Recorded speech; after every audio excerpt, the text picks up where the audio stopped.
ನಮಸ್ಕಾರ. ನಾನು ಡಾಕ್ಟರ್ ಚಂದ್ರಶೇಖರ್ ಪಾಟೀಲ್ ವಿಧಾನ ಪರಿಷತ್ ಸದಸ್ಯನಾಗಿ 2ನೇ ಸರ್ತಿ ಆಯ್ಕೆಯಾಗಿದ್ದೀನಿ. ಈಗಾಗಲೇ ಮಾನ್ಯ ಡಿ ಕೆ ಶಿವಕುಮಾರ್ಜಿ ಅವರು ಮುಖ್ಯಮಂತ್ರಿ ಸ್ಥಾನಕ್ಕೆ ನಿನ್ನೆ CLP ಅಧ್ಯಕ್ಷರಾಗಿ ಆಯ್ಕೆಯಾಗಿ ಸಲುವಾಗಿ ಅವರಿಗೆ ಅಭಿನಂದನೆ ಸಲ್ಲಿಸ್ತೀನಿ. ನಾನು ಅದು ಅಲ್ಲದೆ ಈಗಾಗಲೇ ನಾನು 2ನೇ ಸರ್ತಿ ತಮಗೆಲ್ಲ ಗೊತ್ತಿದ್ದಂಗೆ ಈ graduate constituency north East graduate constituency BJP ಪಕ್ಷದ ಭದ್ರಕೋಟೆ ಆಗಿತ್ತು. 40 ವರ್ಷದಿಂದ ಇನ್ನೂವರೆಗೆ ಯಾರೂ ಈ ಪುಟ ತೆರಲಿಲ್ಲ. ಅದು ಎಲ್ಲ ಗ್ರ್ಯಾಜುಯೇಟ್ಸು ಮತ್ತು ಇಲ್ಲೆಲ್ಲ ನಮ್ಮ ಕಾರ್ಯಕರ್ತರು, ಎಲ್ಲ ಧೀಮಂತ ನಾಯಕರು, ಡಾಕ್ಟರ್ ಮಲ್ಲಿಕಾರ್ಜುನ್ ಖರ್ಗೆ ಆಗಲಿ, ಪ್ರಿಯಾಂಕ್ ಖರ್ಗೆ ಅವರಾಗಲಿ, ಮತ್ತು ಇಲ್ಲಿ ಎಲ್ಲ ಮಂತ್ರಿಗಳು, ಎಲ್ಲ MLA ಕೂಡಿ ನನ್ನನ್ನು ಗೆಲ್ಲಿಸಿದ್ದಾರೆ. 1ನೇ ಸರ್ತಿ ನಾನು 321 ಓಟ್ಲಿಂದ ಗೆದ್ದಿದ್ದೀನಿ.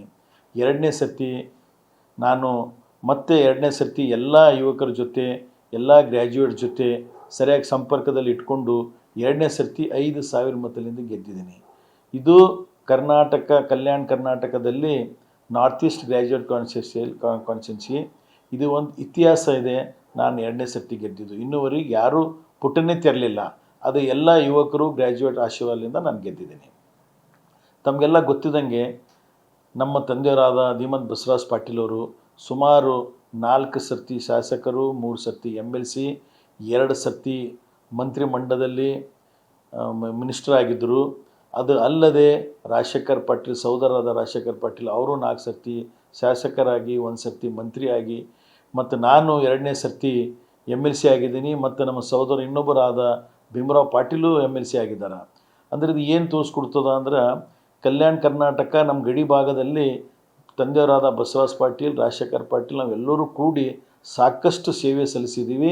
ಸುಮಾರು 50 ವರ್ಷದಿಂದ ನಮ್ಮದಾದ ಒಂದು ಕಾಂಗ್ರೆಸ್ ಪಕ್ಷದಲ್ಲಿ ಈ ಸಂಘಟನೆ ಮಾಡಿ ಇಷ್ಟೆಲ್ಲ ಸೇವೆ ಸಲ್ಲಿಸ್ತಾ ಇದ್ದೀವಿ. ಅದಕ್ಕಾಗಿ ನಾನು ಯಾಕಂದರೆ 2ನೇ ಸರ್ತಿ ಆಯ್ಕೆಯಾಗಿದ್ದೀನಿ.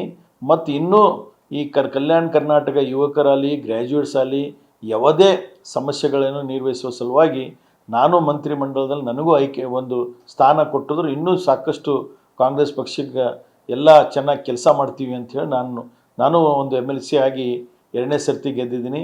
ನನಗೂ ಈ ಮಂತ್ರಿಮಂಡಲದಲ್ಲಿ ಮಂತ್ರಿಯಾಗಿ ಮಾಡಿದ್ರೆ ಆಗ್ರಹಿಸ್ತೀನಿ ಅಂಥೇಳಿ ನಾನು ಡಿ ಕೆ ಶಿವಕುಮಾರಲ್ಲಿ, ನಮ್ಮ ಡಾಕ್ಟರ್ ಮಲ್ಲಿಕಾರ್ಜುನ್ ಖರ್ಗೆ ಅವ್ರಿಗೆ, ಎಲ್ಲರಿಗೂ, ಸಿದ್ದರಾಮಯ್ಯ ಸಾಹೇಬ್ರಿಗಲ್ಲಿ ಎಲ್ಲರಿಗೂ ನಾನು ಅಭಿನಂದನೆ ಸಲ್ಲಿಸ್ತೀನಿ.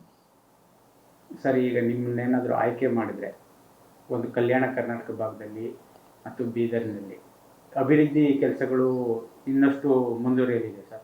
ಮುಂದುವರಿತೀನಿ. ಯಾಕಂದರೆ ನಾನು ಒಂದು ಗ್ರ್ಯಾಜುಯೇಟ್ ಇದ್ದೀನಿ, ಡಾಕ್ಟ್ರ್ ಇದ್ದೀನಿ. ನನಗೂ ಮತ್ತು ಒಂದು ಕಾಂಗ್ರೆಸ್ ಪಕ್ಷದ ಯಾಕಂದರೆ ಈಗೆಲ್ಲ ಸುಮಾರು 40 ವರ್ಷದಿಂದ ನಮ್ಮ ಮನೆಯಲ್ಲಿ ಒಂದು ಏನಪ್ಪ ಅಂದ್ರೆ ನನಗೆಲ್ಲ ಗೊತ್ತಿದೆ, ಯಾವ ಥರ ಡೆವಲಪ್ಮೆಂಟ್ ಮಾಡಬೇಕು, ಎಲ್ಲಿ ಏನಿದೆ ಏನಿಲ್ಲ ಅಂತ ನನಗೂ ಸಾಕಷ್ಟು. ಯಾಕಂದರೆ my family is in politics itself, I know what to do. ಇಷ್ಟೆಲ್ಲ ಒಂದು ಉತ್ತರ ಕರ್ನಾಟಕ ಭಾಗದಲ್ಲಿ ಕೇಳಿ ಬರ್ತಾ ಇದೆ ಸಚಿವ, ಯಾಕೆಂದರೆ ರಾಹುಲ್ ಗಾಂಧಿ ಅವರು ಒಂದು ಕರೆಯನ್ನು ಕೊಟ್ಟಿದ್ದಾರೆ. ರಾಹುಲ್ ಗಾಂಧಿ ಅವರು ಏನು ಹೇಳಿದ್ರೆ, ಯುವಕರಿಗೆ ಅವಕಾಶವನ್ನು ಕೊಡಬೇಕಂತ. ಅದಕ್ಕಾಗಿ ನಾನು ಒಂದು ಯುವಕನಾಗಿದ್ದೀನಿ ಮತ್ತು ನಾನು ಎಜುಕೇಟೆಡ್ ಆಗಿದ್ದೀನಿ. ನಾನು ಶ್ರಮಪಟ್ಟು ಸಾಕಷ್ಟು ಕಾಂಗ್ರೆಸ್ ಪಕ್ಷಕ್ಕೆ ಭದ್ರಕೋಟೆ ಮಾಡ್ಬೋದು ನಮ್ಮದು ಈ ಕಲ್ಯಾಣ ಕರ್ನಾಟಕಕ್ಕೆ.